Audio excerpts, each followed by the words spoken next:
Así. Vale. Pues bueno, vamos a... Si palmo por el camino, me disculpáis, ¿vale? Que ando bastante tocado.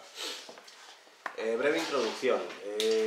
La idea es que si gusta, elijamos precompilador y ya preparemos algo un poco más en serio, ¿vale? Pero por lo menos que sirva para que conozcamos un poquito más en profundidad de qué va. Vale, el CSS. Esta imagen la poníamos ya cuando dimos el otro curso. Simplemente centrar que es la parte estética de las páginas web. Se supone que el HTML y el JavaScript, uno aporta estructura, el otro aporta el dinamismo y el CSS lo que da es el aspecto externo. Tiene un problema y es que está poco organizado, normalmente acaba estando poco organizado, no es reutilizable, se tiende a repetir mucho en código, no hay variables, no hay funciones, y bueno, pues después andarlo editando, sobre todo después de que se ha hecho un proyecto grande y el mantenimiento y hay cambios de diseño, pues es bastante complicado, bastante tedioso. ¿Qué es lo que ocurre? Pues que estos ejemplos son reales, ejemplos de más de 3000 líneas de CSS, donde hay un cambio de color y resulta que tienes el mismo hexadecimal en 325 sitios, de los cuales son solo 72 los que tienes que tocar porque es el mismo color aplicado en distintas etiquetas. Total, es un carajal andarlo tocando. Bueno, cosas como cambios que van a producción, los estilos no están definidos muy a pelo y entonces tienes igual que volverte a recorrer todo el código, no tienes una forma rápida de poder hacer este tipo de cambios. Vale. Los precompiladores, como tal, son herramientas que lo que hacen es darte una ayuda previa, de ahí el prefijo de pre, donde tirando bueno, aquí lo indican como pseudocódigo, pero es un lenguaje muy similar al CSS, lo que te va a hacer es ayudarte a después escribir el CSS final, con una serie de herramientas donde sí nos van a dar más posibilidades de funcionar. Entonces, podríamos decir que tenemos un lenguaje de programación que va a generar CSS, y ahí ya tenemos herencia, programación orientada a objetos, hay variables, hay operadores, hay funciones, hay recursividad, hay pues un poco lo que tenemos en casi todos los lenguajes, ¿vale?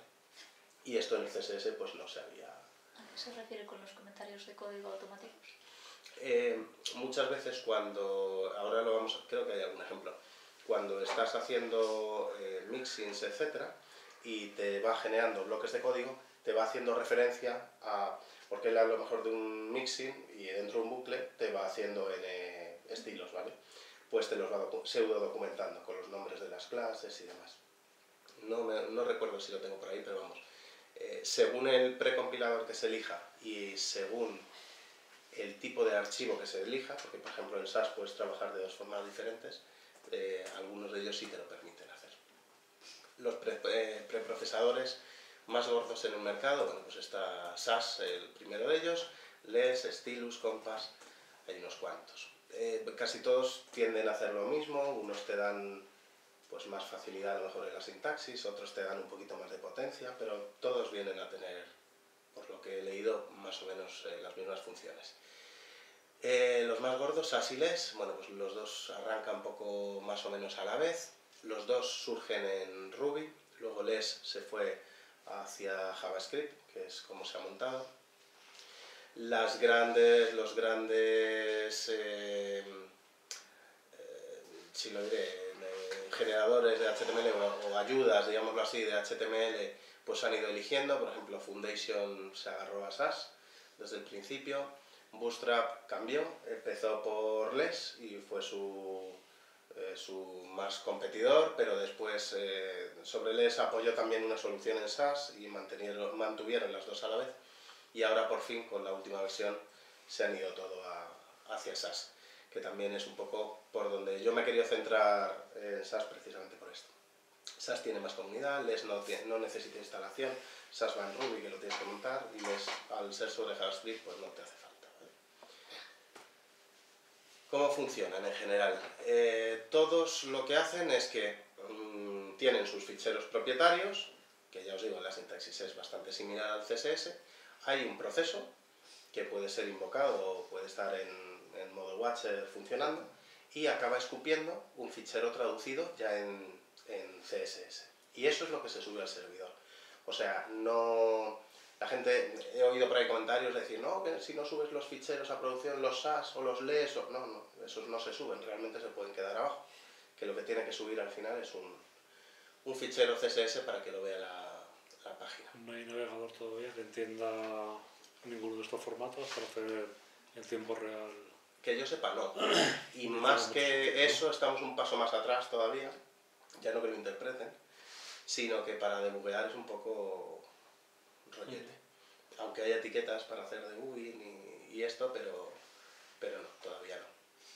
Y es más, luego lo vamos a ver más adelante, pero esto es una tecnología que ya se está quedando viejuna poco a poco y realmente se está despiezando y se está empezando a asumir dentro del propio CSS, dentro de HTML5.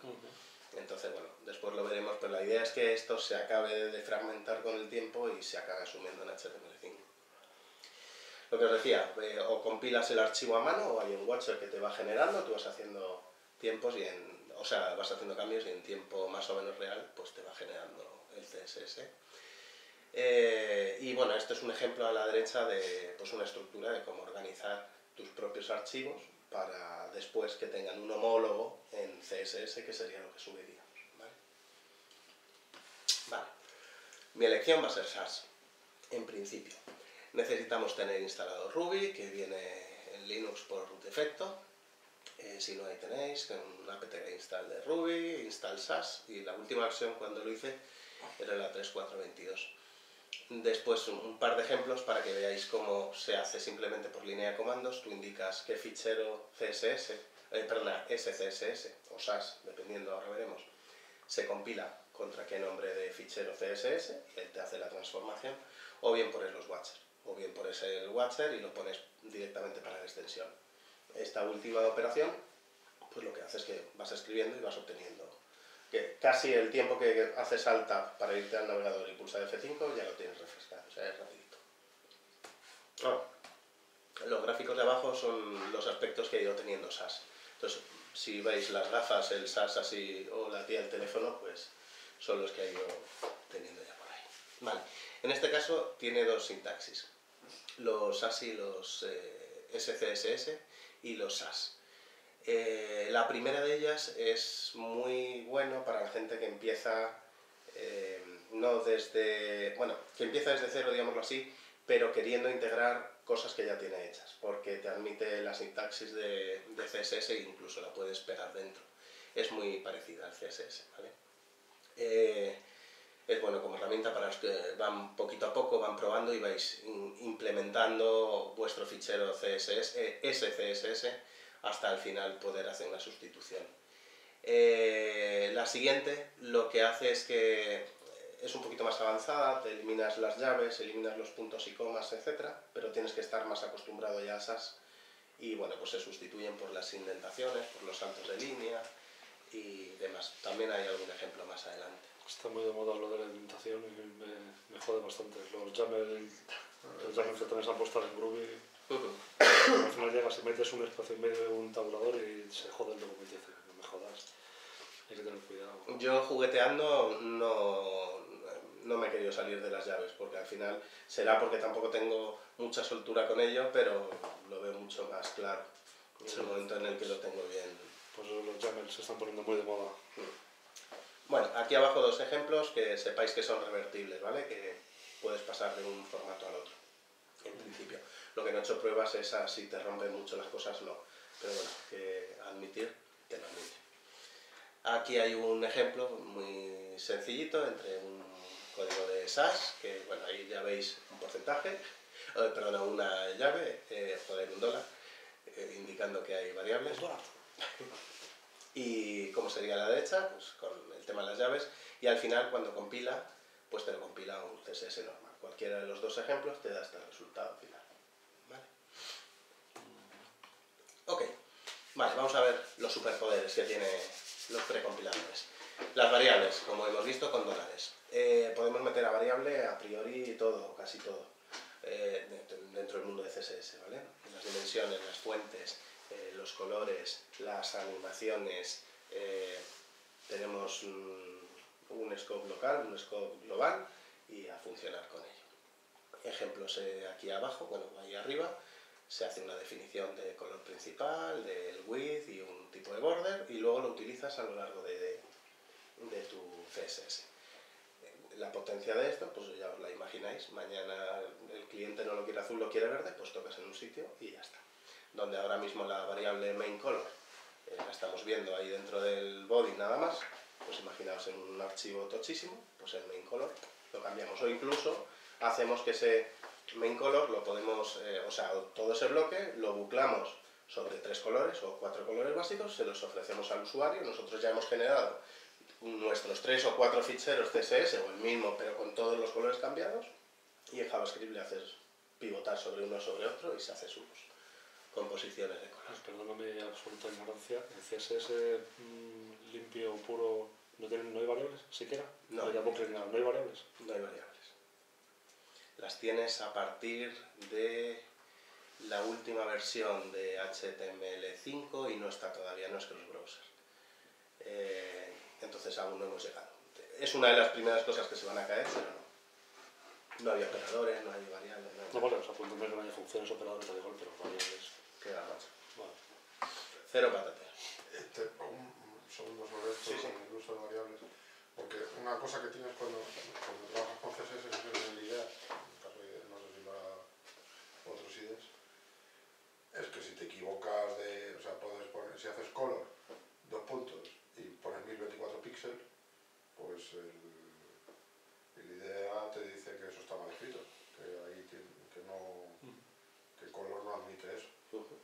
Si aquí escribieras color, 2 puntos, main color, en vez de main color le pusieras site width, ¿te ayuda? Yo no lo he visto que te dé errores. ¿Al compilar no se queja? Que yo recuerde, no. Y no creo que especialmente porque lo haya hecho bien en los ejemplos, pero no, te lo traduce como tal, y de hecho juraría que te generaría el CSS con el error inyectado, que no te daría lo que estás esperando. Aún así te lo pruebo y te digo. A ver, sería más de idea, si idea entiendes SAS. Sí, IDEA tiene para SAS y para LES, pero no los he apoyado ahí. O sea, lo que he tirado ha sido contra Sublime o... La idea está bien, pero lo cojonudo también sería que el compilador yo te dijera... Si estás con Sublime, y mira que para que lo diga yo, prueba el Visual Code de Microsoft. No, está muy bien, está muy bien. Y en la última versión le han puesto ya lo que le faltaba, que Ya me lo de dijiste. que no tengas que salvar, sino que cierras el este y te lo Y te guarda lo todo. deja con Sublime. Que lo cojonudo que tenga Sublime, pues ya también lo tiene. Bueno, para TypeScript lo recomendado y cada vez para más cosas. La verdad que yo ya me he quitado el Sublime y cuál es el que tuve también intermedio y otro, no, pero por era. Bueno. Ok. Vale, anidar o nesting, como lo llaman ahora. Vale, bueno, pues que lo que va a permitir ahora también es que en base a las indentaciones que vayamos haciendo, no las indentaciones, las anidaciones realmente que vayamos haciendo, pues vamos a ir marcando distintas jerarquías. En este ejemplo de la izquierda tenemos un menú con una lista, con 3 elementos de lista, home, about us y contacto. Entonces aquí nos están proponiendo un primer ejemplo de anidación donde tenemos el main nav, debajo tenemos un UL, a su mismo nivel un LI, los LIs debajo tienen un A y los A además debajo llevan un hover. Vale, es una estructura que parece bastante lógica, estás definiendo tu menú, tu lista, tus elementos de lista, el linkaje que hay dentro de los elementos de lista y el linkaje cuando se tiene que calentar el frontend encima. ¿Vale? Esa sería una forma de dejarla ahí anidada. Entonces, ¿cómo nos quedaría esto en el ejemplo de primer nivel? Cuando esto se traduzca, el código que hemos visto antes está a la izquierda ahora, en este caso, y esta es la traducción que nos hace. Él lo que nos va a hacer va a ser compactar aquello que sea compactable, ¿vale? De forma que nos está diciendo, para el menú UL, ya te mete el... en este caso en el menú no teníamos nada, bueno, pues sería el primer elemento que tenemos, que es el que hemos marcado como segundo nivel. Después, te hace un main nav LI, donde le mete el display line block.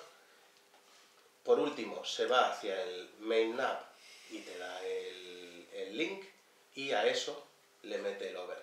En este ejemplo no se ve en concreto, pero si hubiera algunos elementos reaprovechables en niveles inferiores, no te los va a plantar. Hereda, digámoslo así, de los anteriores. Ahora tenemos un ejemplo para que lo veáis aquí. Ah, bueno, esto es una nota también que lo metí porque merece la pena también que vayamos sensibilizándonos con este tema. Que tratemos de hacer todo más semántico, no en general porque lo tengamos que hacer y porque nos va a ser más sencillo, sino porque después cuando trabajamos con CSS nos va a ayudar mucho más. Aquí hay un menú donde, fijaos, 3 ítems y el ítem 1 con 3 subniveles. ¿Vale? Este código se puede leer así. Tienes el NAP, tienes el LI, el UL del LI, el primer elemento LI del NAP y el UL del LI, que juraría que lo he leído también. No, al revés. ¿Vale? Pues si en vez de esto, que luego es un chocho, si vas a leer este código y dices, sí, que yo quiero tocar el primer subnivel del primer nivel, ¿qué coño tengo que tocar? Que tratemos de pensar en cosas más semánticas y menos estructurales. En este caso, nav, item, nav submenú y nav submenú item. Y con esto, a la hora de después andar buscando las cosas, nos es mucho más claro. ¿Vale? A ver, otro ejemplo de anidamiento donde quizás sí lo podemos ver un poquito más claro. Por ejemplo, aquí tenemos, estamos definiendo una clase slider con un background que lleva un color dado en variable el que corresponda, con un contenido, que el contenido de ese slider en este caso va a llevar un display, un texto y un color. El H2 se personaliza, el H3 se personaliza y además hay otra clase específica, el call to action, que lleva un spam dentro. Bueno, pues eso cuando compila, si veis lo que nos va a hacer va a ser agruparnos lo que nos puede agrupar. Aquí slider y slider content nos lo ha traído aquí porque el slider background nos lo ha dejado arriba. En este caso nos hace un slider content H2, lo cual nos ha venido hasta aquí para meter el uppercase. Lo mismo con el H3, y en este caso son los 3 niveles porque son propios para el H3. Y en este caso vuelve otra vez a coger la herencia de slider content, el call to action, que simplemente lleva una line center, ¿vale? Y el anidamiento del span, pues vuelve a coger slider content, call to action, luego se lleva el slide center por defecto, le mete el span y ya le hace la personalización del margin right. Si voy rápido, decirme, ¿vale?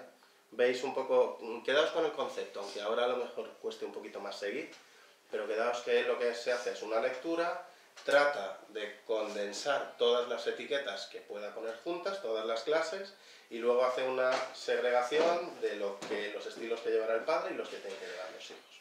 ¿Vale? Okay. Más, import y partials, que esto tampoco teníamos. En este ejemplo, bueno, que nos va a permitir hacer importaciones. En este ejemplo tenemos un fichero reset que lo que hace es poner los márgenes a 0 y se van a aplicar al body, al HTML, al UL, al OL, pues son prácticas habituales para que sea cross-browser, ¿vale? Porque cada navegador tiene sus propios márgenes. Bueno, pues con esto reseteas. Por otro lado, tenemos un fichero de variables donde te estamos definiendo 2 variables, un tamaño de texto y un color de texto. Y luego, por otro lado, tenemos un archivo base CSS, que es con el que vamos a trabajar, donde realmente, esto lo he escrito aquí porque en la captura lo dejé fuera, hacemos la importación de los otros 2 ficheros que teníamos y luego ya lo que le queramos meter al body. Al final lo que llega es igual, esto se me ha quedado fuera, pero queda el fichero completo, donde sería el body, el HTML, el OL y el UL, se resetean los márgenes y luego, por otro lado, se añade el body, que es lo que tenemos aquí en el cuerpo, con las variables que teníamos en nuestro fichero de variables. ¿Vale? Es muy evidente, pero es que tampoco teníamos importaciones, no se podía hacer nada de esto antes. Pero, ¿los ficheros que vas a importar tienen que llamarse yo mejor? Sí, para la... bueno, que yo recuerde, sí. Para la definición del nombre, sí. Creo que lo del guión bajo está relacionado con cargas parciales. Pues ahí ya no te sabría decir si puedes hacer una importación de un O sea, porque a la fichero... hora de a la hora de pedir un fichero que sepa si te hace falta cargar el fichero entero completo y generártelo o si va solo parte.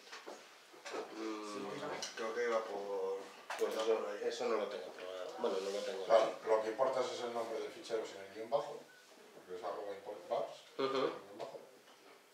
Y entonces, quiero decir que no puedes... Me voy Es una especie de... no sé si de funciones o no sé cómo llamar. De cosas genéricas, ¿no? O sea, Me no voy- vale para nada, ¿no? Los guiones bajos. El tema del guión bajo. Me quedo con mirarlo porque realmente no te lo sé contestar, pero os pongo el foco en la importación, que es lo que no teníamos. ¿Vale? Y luego ya igual os contesto si realmente va para la consideración de parcial o no. Influye en el comportamiento del precompilador. No me acuerdo exactamente qué hacía, pero iba por ahí. Vale, pues os lo miro y ya os lo contesto. ¿No? Porque te compilará cuando dices compílame todos los CSS, todos los SAS. Es por si, cuando los compilas todos, por si tiene que generar una parte o solo lo va a utilizar. O lo va a incluir dentro del otro, pudiera ser. O sea, si tú pones 5 y 3, al final te van a quedar 5 documentos. Si en este caso que estamos poniendo, si Ahí el reset y el vars, solo- eso es, los ignoraría y pues probablemente vaya por ahí, pero bueno, lo confirmaré por si acaso.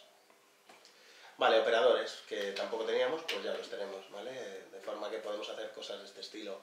Por ejemplo, bueno, pues las divisiones en un... Bueno, vamos a leer la clase completa, ¿vale? En este caso creamos un grid de 960 en ancho y los elementos se expresan en porcentajes, o queremos que se expresen en porcentajes. Entonces tenemos un article y una side. El article flota a la izquierda y lleva un width de, en este caso, 630 sobre lo que le pasemos, bueno, sobre lo que tengamos en variable, mejor dicho, porcentuado. Y esto al final acaba transformándose a un porcentaje para el navegador. El tema del porcentaje da lo mismo. Vuelvo a decir que el foco está en que no teníamos operadores y ahora sí los tenemos. Podemos hacer jugadas del estilo, en mi tamaño de fuente es esta, pero los H1 son un X% más o un X% menos, y hacer gradual toda nuestra página. ¿Y suma cadenas? Sí, dale para atrás, sí. Operadores de suma. Suma cadenas. Sí, para poder juntar una variable con otra, por ejemplo. Sé que, pues no lo sé, habría que mirarlo interpolándose que sí, pero... Sí, pero para que cojas dos cadenas de texto y te las enganche, no lo sé. Sí, o sea, para decirle que el nombre de la clase viene formado de una clase principal más otra no sé qué, que monta una variable con la que está trabajando. Eso, yo sí lo he visto hacer cuando las están interpolando. Lo que no sé si no las interpolas, si te lo hace o no te lo hace. O sea, Que es interpolable. cuando coges el nombre, el contenido de la variable y lo utilizas como un nombre de algo. Por ejemplo, creo que además tengo un ejemplo por ahí después. Tú coges una variable y la llamas red al nombre de la variable. Y luego te haces un método que se llame nombre de la variable interpolada color. Pues al final eso te compila en un red color. ¿Vale? Entonces lo que no he jugado a hacer es con dos variables y sin la interpolación. Quiero decir que no he cogido y he juntado una variable de 100, otra de 300, las he sumado y he visto si el resultado es un 400. Supongo que sí son del mismo tipo, pero bueno, no tiene tipado, tampoco sé cómo funcionaría. Que no te sé decir si te suman los nombres de variables. Sé que los numéricos sí, que es lo que pruebo. Vale. ¿Y puedes variabilizar ahí en ese ejemplo float y width? ¿No el valor que va a tomar float y width? Puedes pasar, lo vamos a ver después, en funciones, digámoslo así, que reciben el parámetro, reciben como parámetro la clase que vas a querer ejecutar, eso sí lo puedes estar pasando. Y al fin y al cabo es el paso de una variable que va cargado con float, por ejemplo. Ahora lo vamos a ver, cuando queramos hacer que una variable, por ejemplo, le metamos los prefijos para distintos navegadores, vamos a preparar una función donde te prepara los prefijos para Opera, para Mozilla, para no sé qué, no sé cuántos, y le vas a pasar como parámetro la variable width, para que te haga, bueno, width no es uno de los que sean parametrizables, transform, para que te haga el transform para Opera, para Mozilla, para no sé qué, para no sé cuántos. Sí, eso sí. Que lo que... Sí, además hay un ejemplillo de eso. Vale, extends, de cara a no repetirse, bueno, pues tenemos dos formas de reutilizar código así un poco más a lo bestia. En este caso, los extends y el otro se llamaba... Bueno, os explico los extends y vamos a poner. Cogemos un ejemplo, un componente básico para meter mensajes del sistema. Vamos a tener una clase de mensajes, una de mensajes que hayan ido, bueno, una de mensajes que sean correctos, los OKs, unas que sean erróneas y otras que sean advertencias. La forma de hacerlo en CSS sería, o bien repetimos los estilos comunes en cada una de las clases y hacemos una clase de estilos de mensajes buenos, mensajes malos, mensajes erróneos, y todos llevan el with del cajeado, el hate del cajeado, que son comunes realmente a todos, etc. O definimos clases helper, que se llaman, que es una clase que te lleva un pedacito nada más, y otra clase que es lo que te define el color, que esto es lo que creo que estamos haciendo en todos los lados, y entonces nos salen cosas del estilo la clase message y la clase message error, la clase message y message succeed, o message y message warning, ¿vale? Y juntas te hacen esto de cada uno de los colores. O lo que hacemos es montar un extend donde lo que decimos es, creamos una clase, bueno, vamos a mirar aquí arriba, se hace una definición de colores en variables, hacemos un extend que lleva los datos generales que van a llevar esas cajas de texto, pues sabemos que van a llevar siempre un border radius, que siempre van sobre color blanco, que llevan un padding de 5 y que van a ir centrados a los textos. Y luego hay una clase propietaria que extiende del anterior, con lo cual te inyecta todo lo anterior y te parametriza el color que tú quieras o lo que tú quieras, ¿vale? Y con esto pues tienes la definición, tocas aquí la general y luego por ejemplo, en el caso que hemos visto hace un rato, como que heredaban, o sea, tú tienes, por ejemplo, imagínate mensaje, y luego dentro puedes tener mensaje success y como que hereda del padre y lo va cogiendo. Eso hemos visto que luego lo transforma en grupitos. ¿No sería algo similar a esto? ¿Y no tiene falta extend? ¿O qué? Sí, esto realmente te va a acabar traduciendo este ejemplo contra el otro, te va a hacer un código muy parecido. Lo interesante del extend es cuando tienes un bloque de código que vas a querer compartir y que sea suficientemente extenso, digámoslo así, y que no sea parametrizable, porque la diferencia entre el extend y el siguiente que vamos a ver es que admita o no admita parametrización. Pero es a nivel de un bloque de código más gordito. Mira, de hecho está aquí el ejemplo, que creo que es un poco hacia donde ibas.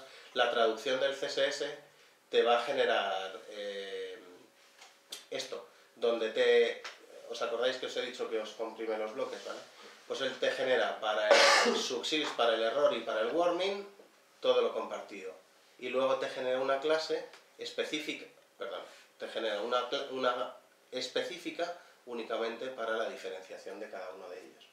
Es muy similar a como hemos visto la anidación de antes. Esa era la que te ponía, creo, punto mensaje, que te ponía la clase message, y luego, luego te la anidaba, te ponía punto message success o sí, error. Pero en ese ejemplo, y según la indentación, tú te vas a tener que preocupar de que cada uno de los de las clases que se vayan a apoyar ahí, las vas a tener que ir colocando tú después juntas para que te actúen los dos. O tienen que estar anidadas, en cuyo caso tienen herencia. Claro, es lo que... Tú imagínate que yo aquí lo que tengo es unas cajas de mensaje que hemos hecho, pero otras cajas de advertencia que tienen otras características, pero que comparten un núcleo común. No heredan estrictamente, pero sí puedes utilizar esto. Vale, entonces lo que haces es que tienes tus bloques. A ver, todo esto está pensado para que modularicemos. Entonces pensemos, ¿qué tipo de componentes tenemos? Pues los componentes de caja, si todos van a llevar el mismo UI, digámoslo así, se hace un bloque y luego lo extiendes y ya los personalizas en cada componente. Vale. Bueno, total, que agrupa las clases o los atributos que tengan estilos comunes. Lo que os he dicho, él os hace todos los grupitos. Y aquí es donde veíamos a Gordy que estaba empezando a alucinar y detrás a 11 que ya se ha dado cuenta de lo que quiere decir todo esto. Bueno, lo que nos evita todo esto después es tocar en 70 sitios. Vale, los mixins. Es lo mismo que teníamos antes con los extends, pero lo que va a permitir es parametrizar. Básicamente es igual. Hay una diferencia y es que no se imprimen igual los mixin que los stents. Los stents se comprimen, o sea, te hace todos los bloques, y los mixins, no sé si es una cosa propia de SAS o en general, te los pone por separado. O sea, que donde aquí teníamos message assist, message error y message warning, y todo el bloque común, cuando esto compila sobre un mixin, te lo separa. No sé si, insisto, si es algo propio de SAS o no he llegado a mirar. A ver, lo mismo, estilos que pueden ser reutilizados en el proyecto, sin necesidad de helpers. Lo que os decía, los mixin reciben argumentos, ¿vale? Y la impresión es distinta, se imprimen por separado. Miramos un mixin, nos hacemos un mixin, una función de tamaños, donde está recibiendo el width y el height, que por defecto, si no le indicamos nada, pues es un width. Y esto se lo carga a las variables width y height. Entonces tú te creas tu estilo para tu caja, donde le dices que haga un include de size de 200. Entonces tus cajas van a 200 por 200. ¿Vale? En otro lado, pues tendrás otro de cajas 2, que utiliza, o rectángulos, que utiliza el mismo mixing, pero le pasarás 200, 300. ¿Vale? O 200 y width más 100, o como quieras. ¿Vale? Ya juegas con las variables. Ok. A ver, este es un poquito más complicadete. El ejemplo este está más entretenido. A ver, tenemos un mixing de size, el que hemos visto antes, el width y el height, con un por defecto. Tenemos un prefixer, que es el que hablábamos antes, que de lo único de lo que se encarga es de recibir una propiedad y un valor, y tenemos un conjunto de un array, digámoslo así, o una colección, donde vamos a indicar para qué navegadores son para los que le vamos a hacer el prefix. Y entonces vamos a coger esa propiedad que nos llega parametrizada, que será como contenido un width, un transform, lo que sea, ¿vale? Le vamos a asignar el valor, y para cada uno de las distintas colecciones que hemos metido como los prefijos, le va a ir añadiendo el guioncito, el prefijo, la propiedad y el valor.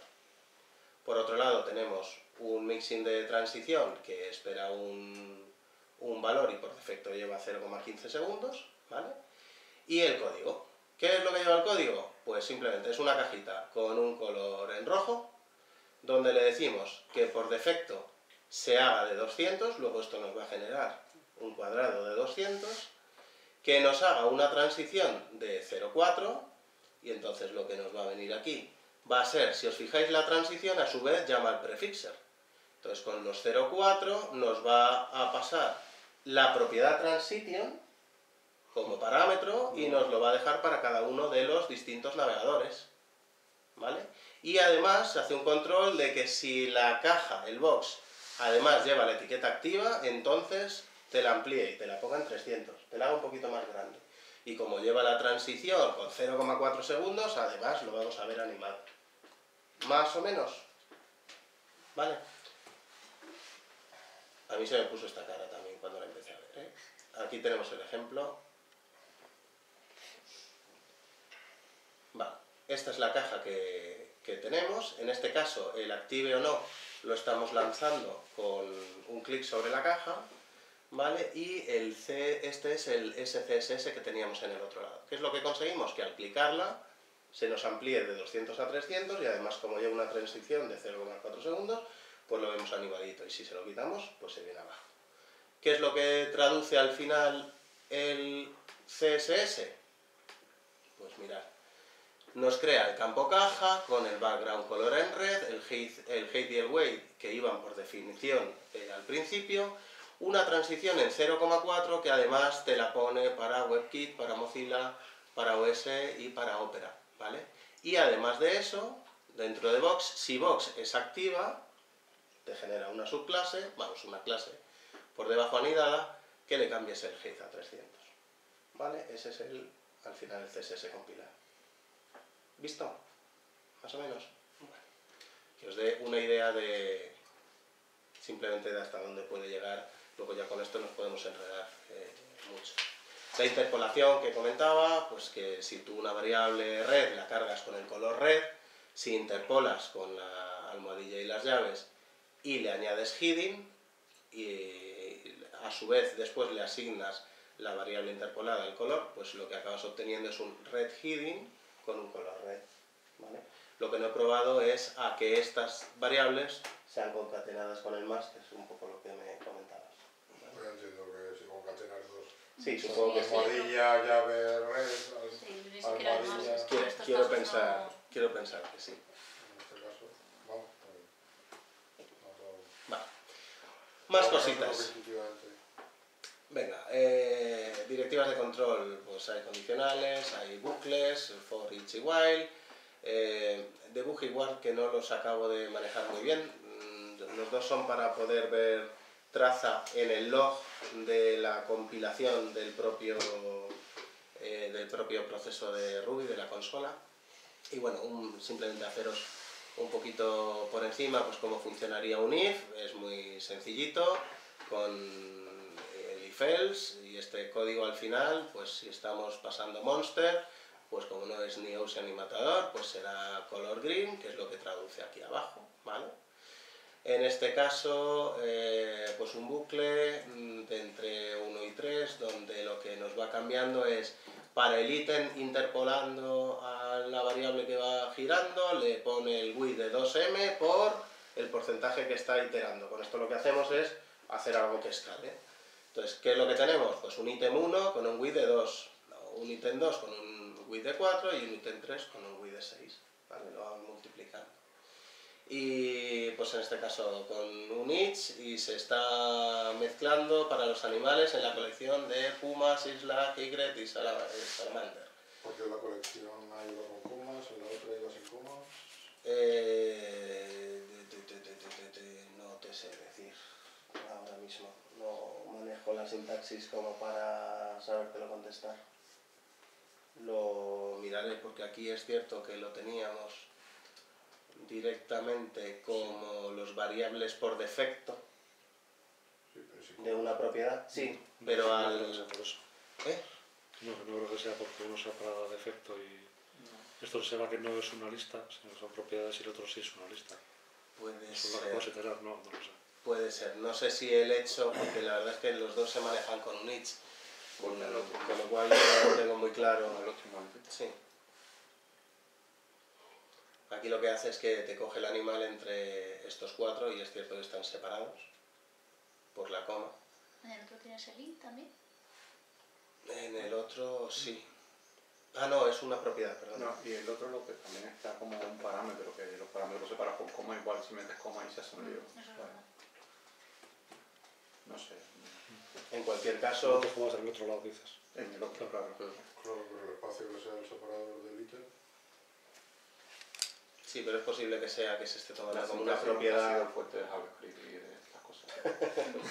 No, Pero siempre en JavaScript tiene las comillas que te lo delimitan todo. probablemente tenga su... Es bueno que es muy flexible, que no se puede hacer de las dos formas. Podría decir que, no sé, para hacer una colección te la coges entre comillas todo y luego le dices que lo splité y lo saco. Me la noto El también. split es de JavaScript también, ¿no? Sí. O la- JavaScript, Sí, JavaScript ahí. ¿Eh? Pero esto no es JavaScript. No, no es JavaScript. Esto es Ruby. No, pero dice que la sintaxis split sí está en JavaScript. ¿no? Sí, existe. pero no, y aquí también. Vale. Y hay cosas como lo del mixing que yo creo que lo están cogiendo tal cual. De JavaScript puro. No, de Ruby, de Ruby. Ah, de Ruby. Bien. También en Groovy lo hay, los mixes. Yo no tengo muy claro sobre qué estoy discutiendo. Sobre si esta colección iba separada por comas, ¿vale? Esto lo que te va a hacer al final es meter un background para cada uno de estos animales. Sí. Y te hace un background para el puma, Sí, sí. para el Slack, todo esto. Y aquí van separadas por coma, Sí. ¿vale? Pues, entonces, Frente a que aquí, cuando recibíamos para el prefijo el valor por defecto WebKit, mod, vale, ms y o, Vale. se bucla también, pero va a la definición sin coma. Entonces la elucubración de si es por parámetros, si no es por parámetros, si es y por... si lo tuvieras que poner en prefixer, ahí abajo, un poquito más abajo, Ujú. el tercer parámetro, abajo un poquito más. Sí, Más, ahí. más. Sí, donde el int, ahí lo tendrías que Donde poner lo separado por llamas. comas, si no, En si lo el, mandas. en el transitio, Ujú. más abajo. O sea, ahí que poner tú la lista de valores, que cómo lo harías, ¿no? Sí, pues Cuando probablemente llamas- a mí me pide el cuerpo que por comas, pero... No. No, seguramente sea Hombre, separado según por estás espacio. viendo esto, no, pero Yo el cómo habría hecho la definición de arriba con comas. A lo que voy, si queréis abro Google y lo buscamos. Yo es que no veía dónde estaba la diferencia. Bueno, quedaos lo mismo, con el foco de que hay estructuras de control y que se puede empezar a hacer ya cositas. Vale, a ver, el lado malo de usar los preprocesadores. Yo diría que el primero de ellos es que ya, no es que se acerquen a su fin ya, pero ya hay cosas que están haciendo que tengan menos sentido, ¿vale? Cosas malas, no puedes manejar las variables con JavaScript como tal. Entonces el ejemplo que os he dicho, donde cogemos un CSS, lo buclamos por colores y se los damos al usuario para que la ponga verde o azul, no es que estés manejando con JavaScript la variable que lo controla y te lo cambie, sino que te tienes que hacer los 3 colores y entonces con JavaScript dices con cuál tiras, ¿vale? Es un ejemplo. Una vez compilado es estático y ahí se queda. No puedes compilar el CSS que está incluido en una página. Por ejemplo, si lo tuviéramos que hacer en agrarios, pues no nos vale de nada porque como tenemos todo lleno de styles y ahí tenemos todo eso, pues esto no entra ahí, ¿vale? Para eso es una ventaja. es una ventaja y es un inconveniente. Es una ventaja, te obliga a hacerlo bien. Bueno, y para eso se han creado después cosas como por CSS, ¿vale? Por CSS sí es algo parecido a los precompiladores, no es ni un preprocesador ni es un postprocesador, porque hace las dos labores, pero en este caso es algo similar, controlado todo en JavaScript, eso sí es cierto, y sí es capaz de meterse dentro de las páginas y hacerte ese tipo de control. Vale. Lo que os comentaba al principio, la depuración se realiza en log o con el navegador, pero cambiándole el source map y es bastante engorrosa. Las variables que os comentaba también ya vienen en CSS3 y se están manejando con HTML5 y demás. Esto es el tío este de Paradigma decía que es una de las pocas veces que lo vamos a poder ver así, donde normalmente están aquí... ¿dónde estamos? Normalmente es... perdonad, me he ido a otro lado, me he ido al grid de CSS, que precisamente lo han llevado Internet Explorer y el Edge. Bueno, esta es la foto de las variables CSS, que como veis todavía no están terminadas para todos los navegadores. Les queda poquito, pero aún no las tenemos. Y por CSS lo que os comentaba, que es todo un entorno montado en JavaScript, en control, y plugins adaptables que te descargas y te hacen ese tipo de control. Vale, en cualquier caso, si nos quisiéramos lanzar a usar precompiladores, este o cualquier otro, tenemos que cambiar forma de construir previamente para poderle sacar rendimiento. No podemos ser tan anárquicos en los estilos, y es simplemente porque no le prestamos atención a los estilos, también porque tampoco tenemos mucho tiempo para hacerlo. Tenemos que aprender a modularizar, uno para variables, otro para mixins, otro para sobrecargar librerías, etcétera, etcétera. Modularizar también a nivel de componentes, que tampoco lo hacemos. Separar bien el HTML, lo que comentábamos, yendo hacia una estructura mucho más semántica, porque nos va a hacer que al final, traído al mundo del CSS, no sea, y en este caso al precompilador, no sea mucho más claro también de trabajar. El ejemplo es hacer clases que se llamen azul contra hacer clases que se llamen color primario, ¿vale? Luego es un coñazo, el azul no es azul, va a ser naranja, y entonces, vale, pues sí, ya lo cambias en un solo sitio, pero las variables se llaman todas azul, ¿vale? Y entrar en dinámicas de pensar previamente en la maquetación, que tampoco hacemos. O sea, esto está muy orientado hacia maquetadores web, que tienen su labor de pasar del UX a una maqueta, del diseño gráfico y el UX a una maqueta y luego eso ya pasarse a programación. Y creo que no hay más. Os dejo algunos sitios donde leer, aunque hay mogollón de literatura. Y si queréis, pues podemos jugar a ahondar un poquito más o a probar alguno en concreto, lo podemos probar en el proyecto que tenemos en marcha o buscar sobre SAS o sobre OSAS o sobre LES, si os apetece más uno que otro. Para el tema de lo que están haciendo con Bootstrap, yo creo que directamente sí merecería la pena hacerlo. O sea, si tenemos ya la plantilla de SAS, lo está generando directamente y lo único que tenemos la ventaja, al menos, de que no te repites demasiado, aunque no lo utilicemos todo, pero sí merece la pena. ¿Y que tienes que tener grunt por debajo para que esté precompilando todo el rato? ¿O ya no es grunt? ¿O qué coño hay? Cuando lo montas sobre... Para que tú puedas tocar en el IDEA el SAS y que automáticamente te vaya generando el CSS Eso era lanzar en los modo bots, bots. eso, ¿no? Tienes, eso es, dejas O sea, tienes el Ruby, Ruby corriendo dejas con el Ruby SAS. arrancado, lanzas el Watcher y tú ya te pones a lo tuyo. Entonces, cuando estás tocando con el IDEA en el SAS, se te van generando los CSS al otro lado y ya está. O sea, realmente lo que tú tocas es las carpetas de SAS y el IDE que te está haciendo la visualización está leyendo las carpetas de CSS que se van Esto con refrescando. Grails no sé cómo se llamará, supongo que habrá alguna solución porque Grails te crea luego de los assets que tiene la carpeta de assets, te Sí. crea el... Me imagino Sí. que lo que hará será una asignación.